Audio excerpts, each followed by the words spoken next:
Welcome to your Saturday morning show on TVC News Nigeria, the platform. My name is Sam Omashaye. Nigeria's 7.44 trillion naira 2017 budget that has finally been signed into law. Senate President Bukola Saraki is now a free man after the CCT acquitted him. Most controversial Kogi State Senator Dino Melaye is battling a recall. I promise you an interesting time on the program today, but let's begin with an excerpt from my article published in the Nation newspaper titled "A Phony Intellectual."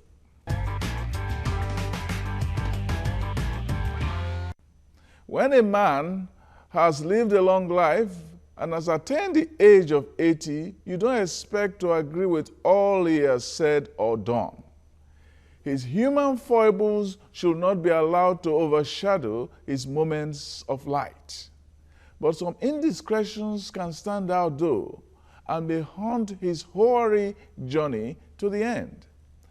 Professor Benoit Boze has often affected to be an intellectual, and at times he has shown himself to be one. He's a constitutional lawyer by some standards. He's a senior advocate of Nigeria, although not many agree with the judgment of those who dole out those sounds these days. Recently, though, Onwabose associated with Nnamdi Kanu of IPOB and called him a great Igbo man. Hear him, and I quote, "Today is one of the greatest days of my life, meeting you," unquote. But he lacked the courage to say, the man is calling for Biafra. This is a forked-tongued intellectual licking two soups at the same time.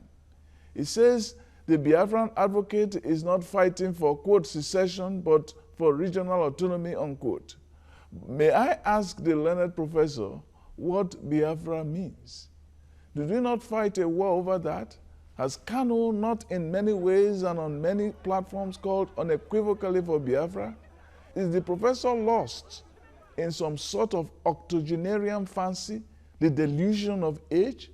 Is associating with Kanu not a cowardly way of accepting Biafra without the lever to say it in plain language?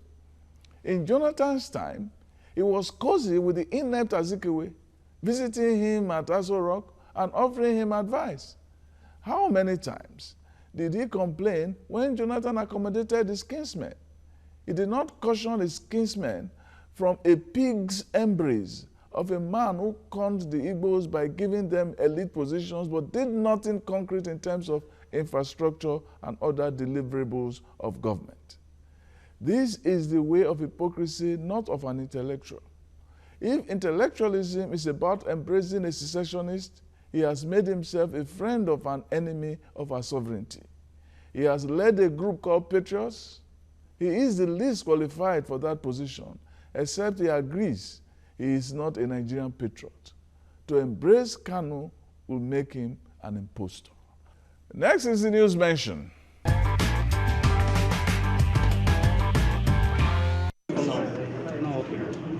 Acting President Professor Yemi Osinbajo has signed the 2017 appropriation bill into law. Osinbajo blamed the delay in the budget signing on disagreements between the executive and the legislative arm over the changes introduced to the document. The acting president says these changes would make implementation of the budget difficult or even impossible. Now we start the implementation. Two major things I see there as part of the recovery plan is one is that it's a budget of a capital of 2 trillion, the largest we've done so far. If we can maintain the success of 2016, the percentage of capital implementation, that is good for Nigeria. The second most important part, which I really think is key, is the drive for Made in Nigeria to ensure that government agencies give first option to Nigerian companies. That will mean more jobs for our people and also be able to save on foreign exchange. Upon the presentation of the budget, issues arose, and we have handled it in the best manner politically and developmentally possible, which has resulted in assent to the budget. So I thank the executive and the legislature for the resolution of all issues which appeared at the beginning intractable. Now there is hue and cry over who has constitutional right to tamper with the budget. Speaker Yakubu Dogara said the House of Reps would not serve as a rubber stamp to the executive arm, and the Senate also says it will not concede its constitutional powers to the executive arm of government. It's terrible what is going on with this budget. This budget has had too many troubles. It was a long time to even get signed. It was having a journey from the executive to the legislature, back and forth, as if that was not bad enough.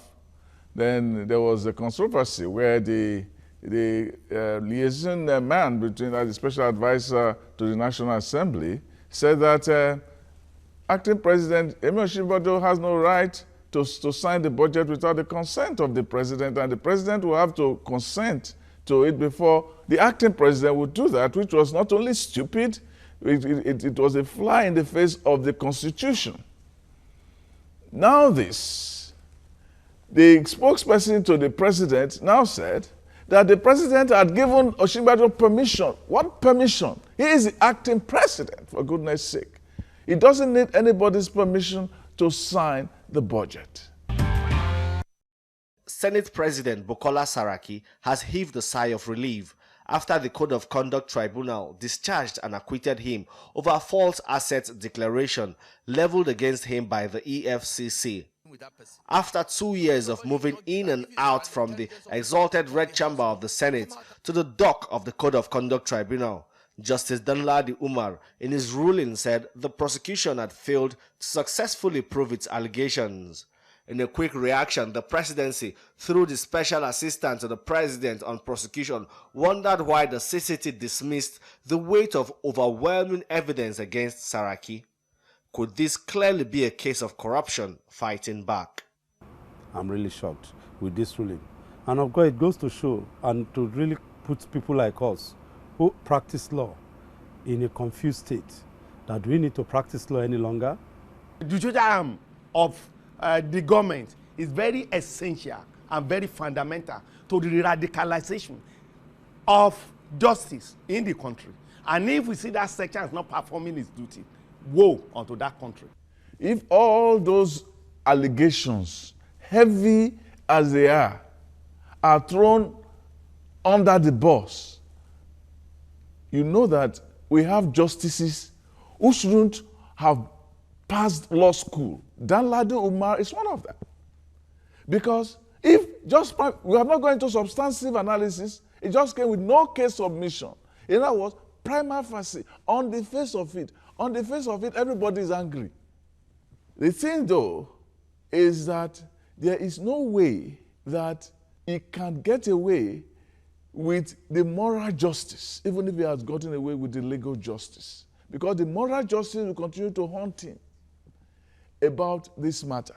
Because he was complaining that there was too much of pursuance of big-name politicians and that the real system in the country is the ordinary people. Well, EFCC has had a lot of conviction on that level if he did not know.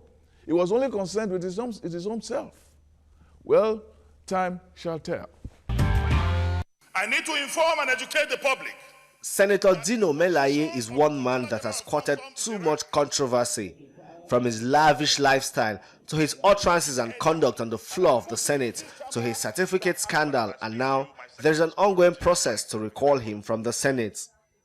Dino Melaye believes his proposed recall from the Senate is like a movie written and directed by Yahaya Bello, governor of Kogi State, and co-produced by Smart Adeyemi, featuring a heavily induced electorate that line up to sign on to his recall.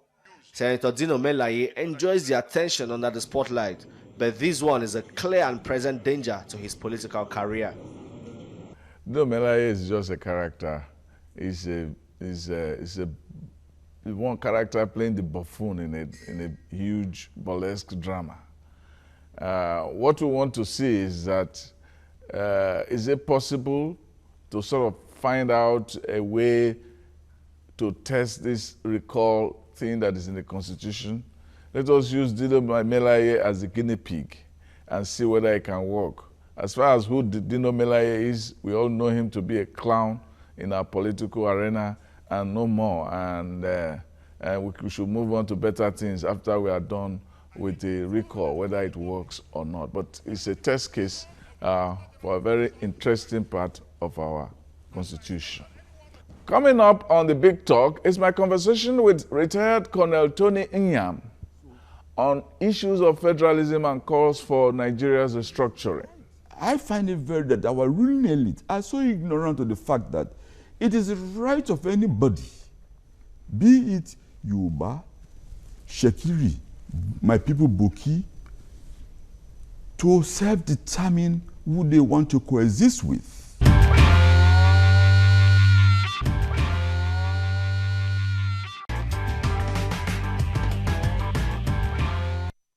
Now, in everything happening in the polity, there is certainly room for comic relief, as we see every week. We have two sketches today from Daily Trust newspapers. The first satirizes the quit notice given to Igbos by the Arewa Youth Consultative Forum, and says here that Biafra, Northern Group, tell Igbos to leave North in 3 months. News.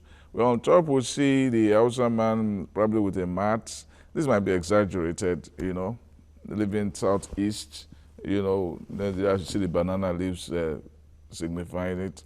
The Hausa man is living only with his mat. He doesn't have much invested in the southeast.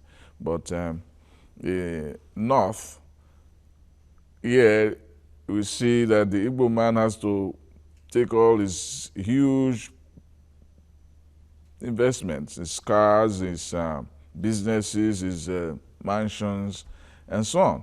So he has a much huge burden on him to leave than the Arewa man who wants to leave the southeast. Although this is a little exaggerated because it's not only in the southeast that the Arewa man lives. So this is a very telling way of looking at what has happened in the past week. And also this also is in the Daily Trust, which is read mostly in the north. The other one is false asset declaration. It says about a way of lampooning the CCT trial of Bukola Eleyimi Saraki. And you see here, it says false asset declaration, CCT discharges, acquits Saraki. Say, oh, you mean all these cases are empty? You know, you had 18 charges and wondering, just as the presidency says, that so they had nothing at all on Saraki in all the 18 charges, including the one in which he says that he owned the house before he even bought it.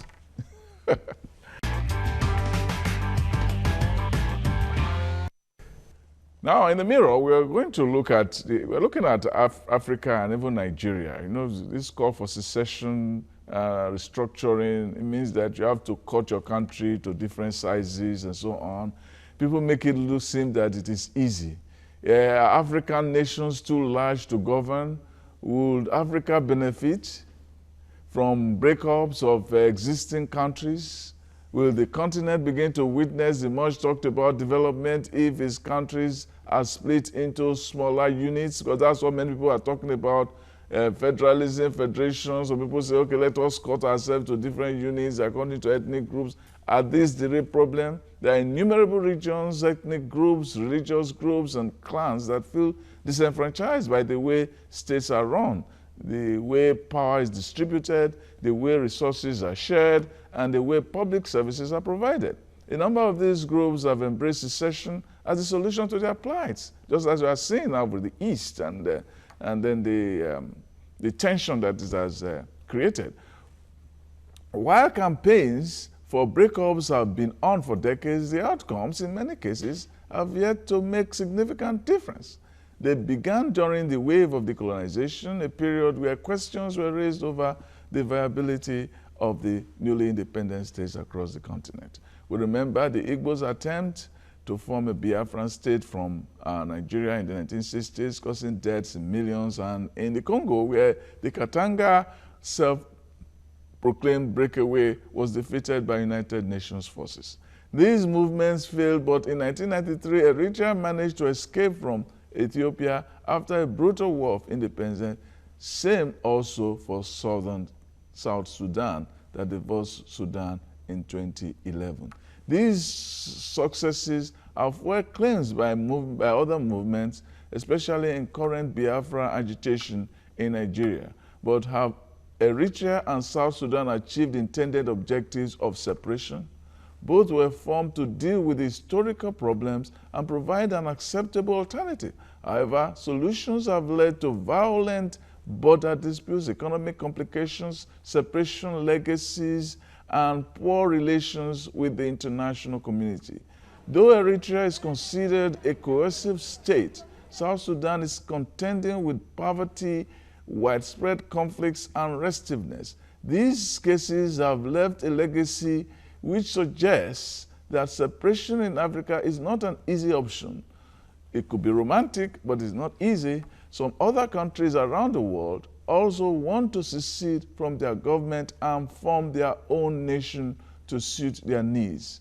Already, Belgium, Kosovo, Finland, as well as Slovenia and Slovakia are standing on their feet.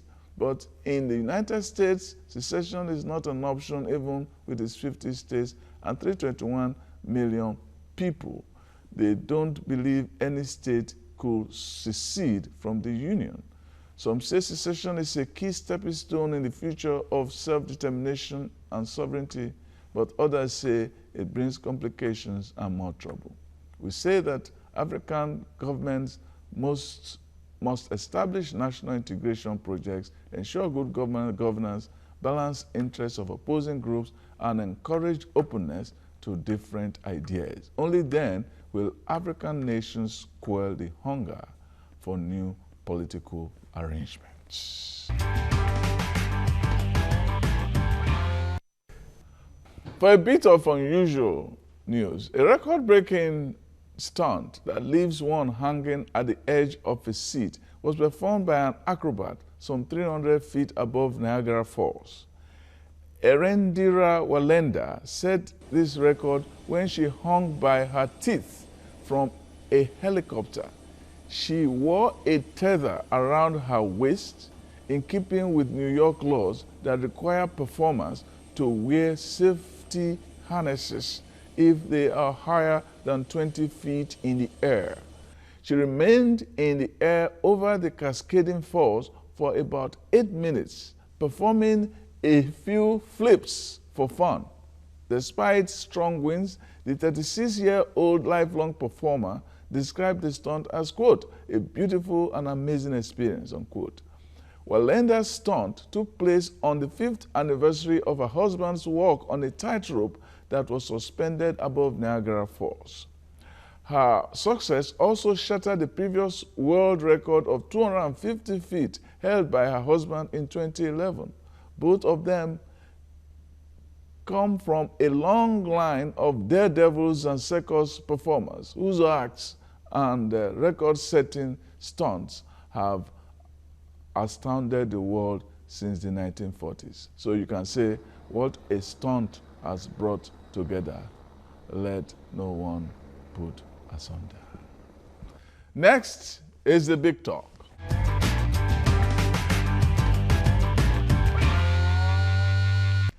You're welcome to the Big Talk segment of the show. I have with me Colonel Tony Nyiam. You're welcome to the show. Thank you. It's a familiar name in Nigerian political military history. He was one of the men who led insurgency against the Buhari regime when they wanted to sever part of the North as part of the agenda. With people like Great Ogboru, Mukoro, and so on. Actually, Babangida regime. Babangida regime. That's what I said something else. It's the Buhari. Oh, sorry, Babangida regime. Ooh, yes, the Babangida regime was an April 22 coup attempt. They don't want to call it coup, we want to call it insurgency. You're welcome to this show. Thank you. How would you describe the nature of Nigerian federalism at the moment? I wouldn't call it federalism. I would say we are pretending to be running a federal system of government. It's like we're pretending it's in our mood to be imposers and pretentious. And as far as I'm concerned, is that federalism without fiscal federalism is really not federalism. What do you mean by that? By fiscal federalism, I mean, instead of not to be too academic, to go to direct examples, was that the examples we had when I was a young boy was that each region controlled its resources and paid approximately about 50% to the center. The regions contributed. What we have today is rather an issue of the federal government takes, I would say, illegitimately from the regions and now shares. When you say legitimately, what do you mean? I'm making a distinction between legal and illegal. Legitimacy means that you cannot, as the present constitution indirectly makes a man who owns resources which are underneath the soil to belong to the federal government and not to the community or the people. In other words, their inalienable rights are being breached by continuous government since the military took over, like say, in the past 30 years. To that extent, I think their resources have been taken illegitimately because it is not with their consent that their resources have been taken. And centralized in a system, by that centralization, the funds so centralized is seen as no man's land. And this is one of the impetus for the kind of institutional corruption we are experiencing.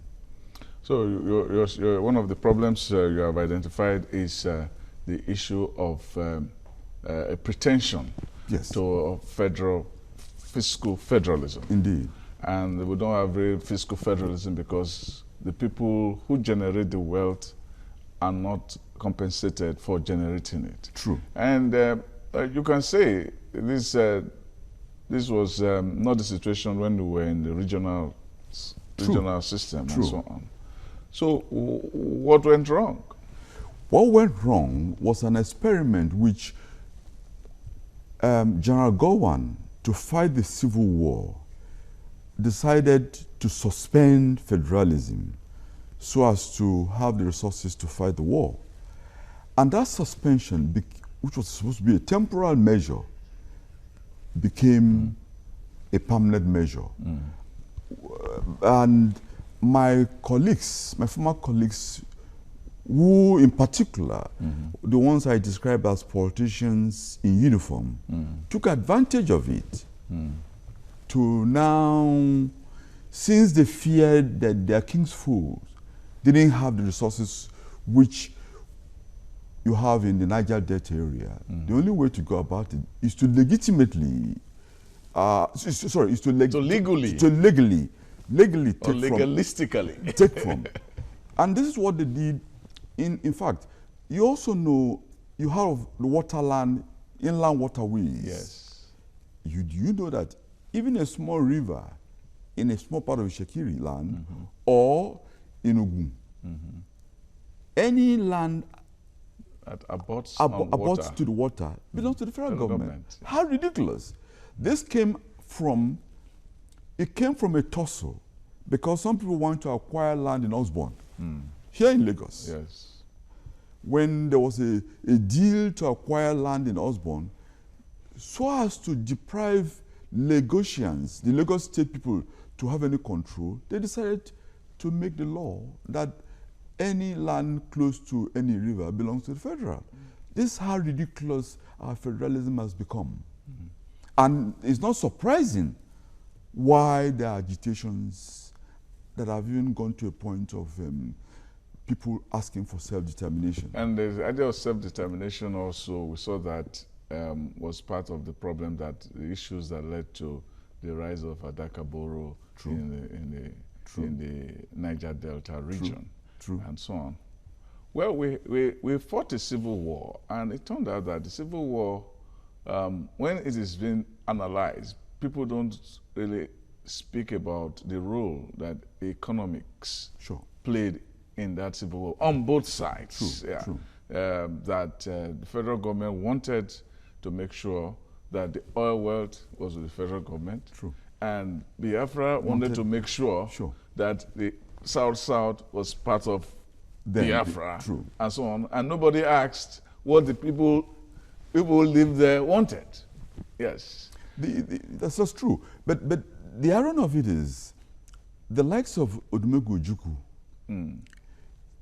recognized, and that was why Port Harcourt was one of the greatest cities in Biafra. Yes. And some of his key men were actually from President Akwa Ibom in government.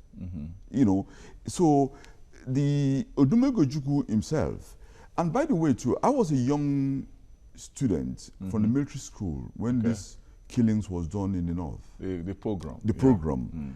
I was one of the students. My father was a civil servant in Lagos. I was back to school in Form 1 to Zaria. And I was one of the students in the train that was stopped in Jebba, where they were picking out Easterners. Yes. Because all Easterners were seen as Nyamri. Yes. And they will shoot you, throw you overboard. Yeah. I was saved by a friend who from Anagatu chap, the people who have been attacked now by herdsmen. In southern yes, one Kaduna. of my schoolmates called Ibrahim, he came out and said in our coach, oh, this Arewa. So that I went past. So I witnessed. So you just escaped by... Indeed.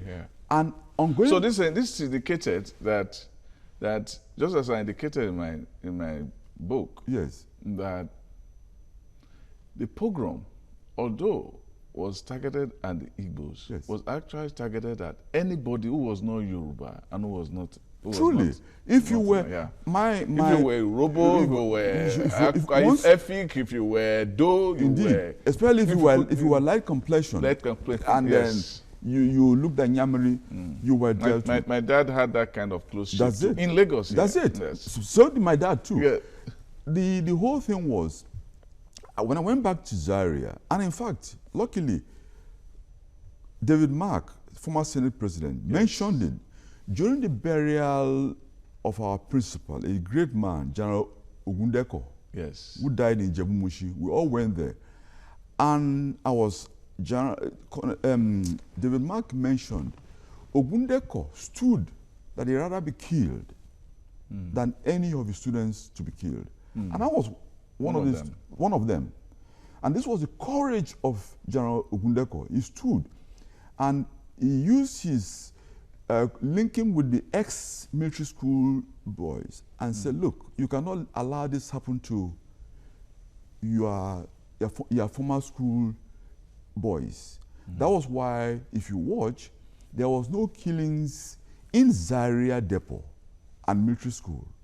In fact, Zaria Depot and military school and Sokoto were the only places that were immune because of the present Sultan's father, who insisted that as Muslims there would be no killing in Sokoto. Apart from there, everywhere there was, outside the depot, when you go out of Zaria, there were killings over the place.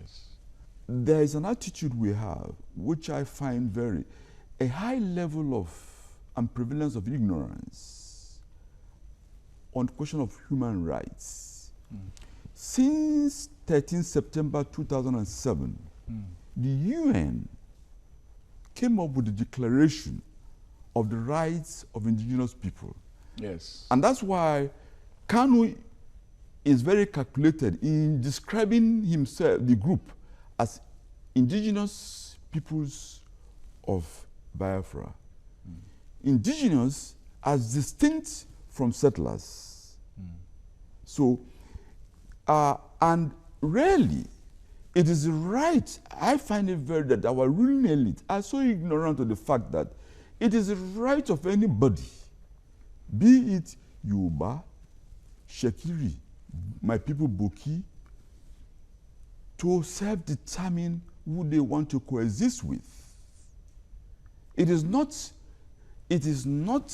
the same as I see as xenophobic hate speeches.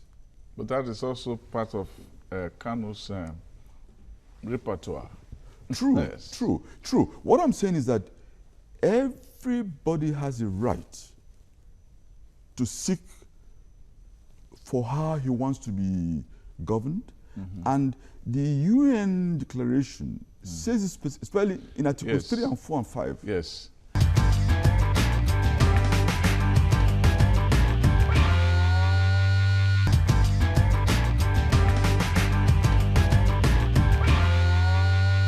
The UN talk about indigenous people's rights is being asserted by different kinds of people, and rightly too. True.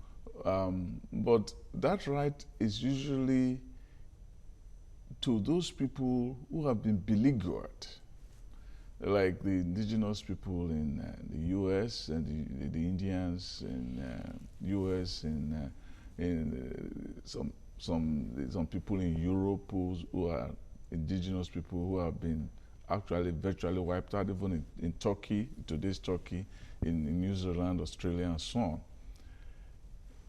Why I'm saying this is that during the Jonathan time, Yes.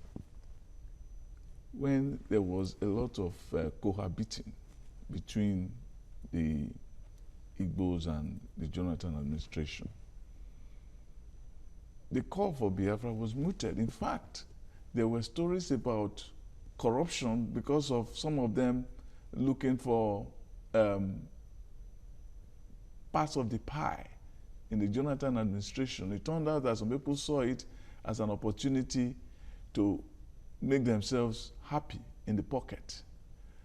But immediately Buhari won the election, there is a tick up in the agitation. So is it a selfish move? Is it that when I am on top, I like Nigeria, when I'm not on top, I hate Nigeria?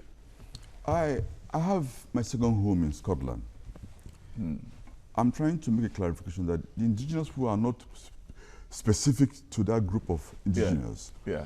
The Scottish people have had Scottish prime ministers Yes. in the UK. But as a people, they have a right to seek for their own self-determination. So, in other words, just as the Scots are an ethnic nation, so do the Indigbos, so do Yorubas. Yeah. So the point of this UN declaration includes all indigenous people. And in many ways too, you could see, even though I don't agree with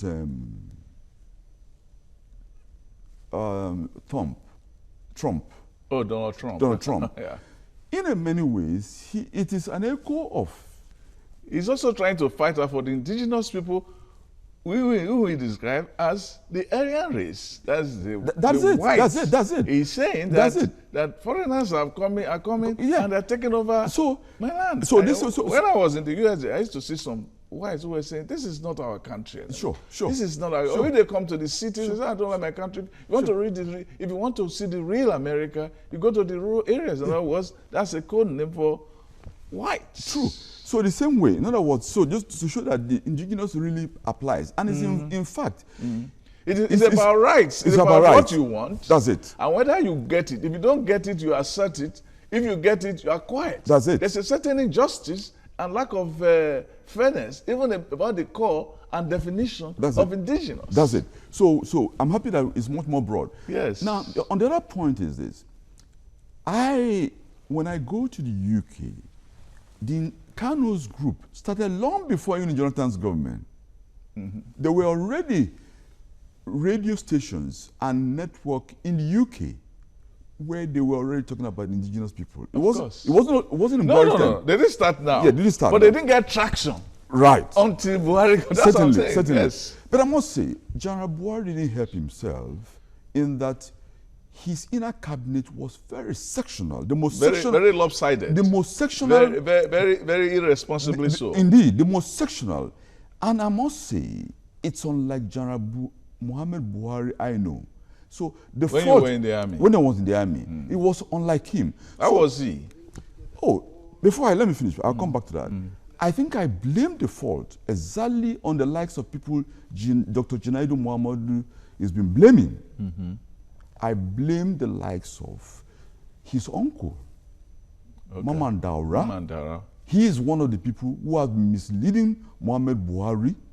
And in fact, he's the one Muhammad Buhari's wife was alluding to. Yes. He is one of the people who has misled. When he said, this is not my husband. Yes. I'm saying the same thing. Yes. General Buhari, I know, is not as sectional as his government has turned out to be. You see, in government, the inner cabinet is key. A situation where the chief of staff, secretary of government, the national security advisor, you cannot see anybody good from the southwest that made you play the key part for you to be the president. You cannot see anybody from the Igbo land. I mean, what a pity. So to that extent, he himself said it after he won the election, that he was going to pay attention to those people who voted for him 90% and so on those who had measly percentages. But the Yorubas who voted for him, who created the platform for him to be president, he didn't. Yeah. So the point is that the traction IPOP got was in the way how sectional Buhari's inner cabinet was. Some of us actually made interviews on it, and they responded back that it will not be so. But evidentially, over time, it became so. And it's still so. Now, going back to your narrative about your experience during the program time and your entry into army. Sure. Some of these things must have shaped your view of the army over the years until you were involved in that move to unseat the Babangida administration. In fact, you've got it. I grew up as a young boy in Lagos when it was federal, and I enjoyed the benefits of living in Lagos. I grew up in Yaba, specifically Abuloja, and then eventually Yaba. Then my dad moved on to Surulere, whatever. Now, I left Lagos. Then we went to schools. We were representing the federal. Brigadier Mamalari, myself, Brigadier Marwa, we all left here as if we were sent from Lagos to go to the military school. We went to the military school.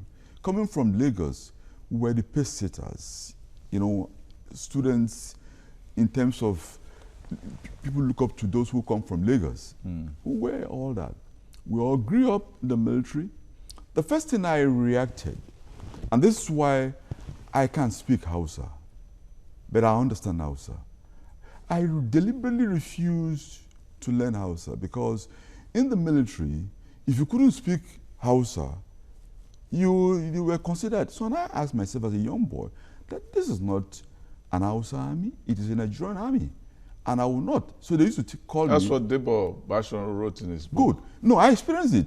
So they used to say to, I said, no. Hausa language, one of the greatest languages. But I deliberately refused to speak it because it became a language of colonialism, the way I saw it as a young boy. I grew up, some of the best friends were from Hausa land. On interpersonal relationship, Hausas are some of the best people you can be with. But they were institutionally. Indeed, but a word of an Hausa man you can take to the bank compared to my own people or to the Igbo or to Yoruba. The Hausas were very forthright. They were very, but when it came to institutional, as we're growing, and now experiencing how things work, we found that there was a cabal. So I went. Luckily for me, I was very fortunate as I was getting commissioned. The President, or later General Olusegun Obasanjo, saw it fit to send myself and another general, now General Akpa, retired, sent us abroad to study in the UK because... What was your position then? As I was commissioned, a second lieutenant. Second lieutenant. Yes, I was sent to the UK to do myself and Akpa and a few other... Obasanjo then was being accused of being a tribalist because during the Civil War, only Yoruba officers were qualified to be engineers. So people saw Obasanjo as a tribalist. He wasn't really.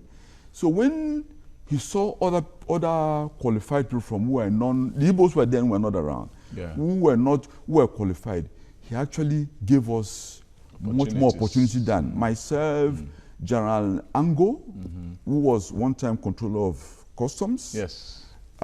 Many of us, TD and all that, he sent us abroad.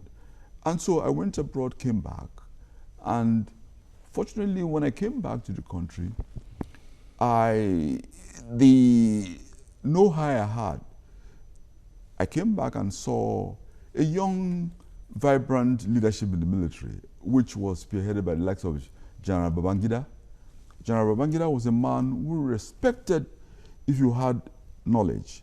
He was a man who was at home with people with ideas. That's a talent. So he brought us under his wing and formed and gave us, encouraged us. I understand that you were part of Babangida's team to work on what there was this program. To work on, initially, Babangida, being a man of ideas, was fascinated by the French system of government, which is parliamentary and presidential. Yes. And being a man who didn't want to just follow the West, he looked at the Egyptian model, which was practically presidential. Because in Egypt, the president was like the French prime minister. The prime minister, the president is always a military man or an ex-military man. The prime minister was who runs the government. Was a civilian. So it's just like what Putin is doing in Russia now. Oh, all right. I didn't know that. I don't know that. That's what he's doing. Right. So he wanted us to study that system. As a way of, then balancing democracy and autocracy. Diarchy. So Babangida had all these ideas. So he brought the team together, and first of all, he embarked on restructuring and modernizing the military. And I give credit to Babangida for doing that. He took the military from what it was, basically and essentially an infantry run, foot soldiers run, to a mobile modern force. And luckily for me, I had skills because I had been trained in defense studies in the UK. I brought those skills, and in it, we were able to initiate the reorganization of the military. Now you remember that Yerima Shetima made this statement about asking the Igbos to leave town, and it was roundly condemned by the governor of Borno State, Kashim Shetima, as well as Kaduna State governor, and asked for the arrest of these guys. Last week, Joe Igbokwe was here with another chap who represented the side of Biafra. Joe was saying that it was a balance of terror, and that when you say that you want to leave, you should remember that you have trillions of Naira investments everywhere, and you have your own flesh and blood dotted all over the north, and you should understand what was going on. And they saw it as balance of terror, and which is a way of saying that in both cases there has been extremism exhibited, yet they have asked for the arrest of Yerima, and IGP has not arrested him. Yerima is not hiding from anybody. What do you think is going on here? First of all, I'm surprised that Joe Igbokwe from Nnewi, a freeborn of Navy would say what you are saying. Well, in the context he was saying it has to be understood Yes. that he is for justice for the Southeast, Yes. but he is not for secession. Good. And he is saying that those people who are calling for secession, one, did not understand that the country has moved past that, and two, that if we want restructuring, everybody wants restructuring, everyone wants a fair federal system, and that the Southeast ought to get its acts together if it wants to get things done, and not by following people like Nnamdi Kanu. No. Yeah. I mean, I'm happy that you qualified that, Yes. because you would have misrepresented Joe Ibuku. Yes, yes. Now, on the matter, Yerima Shetima is somebody I know well, a good friend. We've met in many. I was surprised that he made that statement too, in that I've seen since his interview qualifying that he's been misunderstood. Yeah, not that. They said, well, these people say they want to go. What we want to do is to say, okay, if you say you want to go, then go. But he said as a referendum, he has no control over whether a referendum or whether how a referendum will go, or whether it will ever take place. The ultimatum to leave the North by October 1. That is very dangerous. First of all, yes. That raises a question. First, such statements are indications that we are, to use your terminology, in a near failed state situation. If someone can make such a statement and get away with. Now, secondly, the question needs to be asked, what North is the Arewa Youth Forum talking about? Exactly. Is it talking about the North that includes the North Central, whose communities are being attacked, people raped, land being grabbed by armed herdsmen? I'm not sure those people will be part of that North. Is he talking about Northern Christians who, if the Igbos leave their land, they'll be much more in a harm's way? That the Northern Christians need the Igbos in their midst much more than anybody. In fact, the other. Is he talking about that? Or is he talking about the North East. Ethnic minorities, Northeast, where the Southern Boronu people are being colonized historically? Or is he talking about the Southern Adamawa people who are also, these are people who are seeking to be free from colonization. And this is in the form of, in Southern Borno, they want Savannah State. In Southern Adamawa, they want the state. Or he's talking about the Kaduna people, the Southern Kaduna people, who want Gurara State, whose people are being killed. I'm not sure he's talking about the North. He's talking, I would have thought, the Arewa Forum is really talking about the Arewa areas. He's not talking about the North. The North, I would argue but you realize too that during the pogrom, yes, all of these people existed when everybody who was either Igbo or Southern minority was being wiped out. So it was referring to a center of power in the North that if that threat was not nipped in the bud, had the capacity to generate the kind of anger that led to the slaughter that we experienced in the 1960s. I'm happy you cited the example. You see, the willing tools, as Ahmadu Bello described the northern minorities, are no more willing tools. Why? Because they themselves are being murdered. Exactly. The Taraba, Plateau, Benue, these people were formerly the willing tools that were being used. So now, do you think there is progress? I know that you were part of the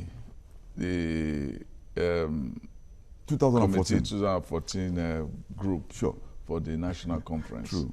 Now the National Assembly is talking about revisiting the contents of that event.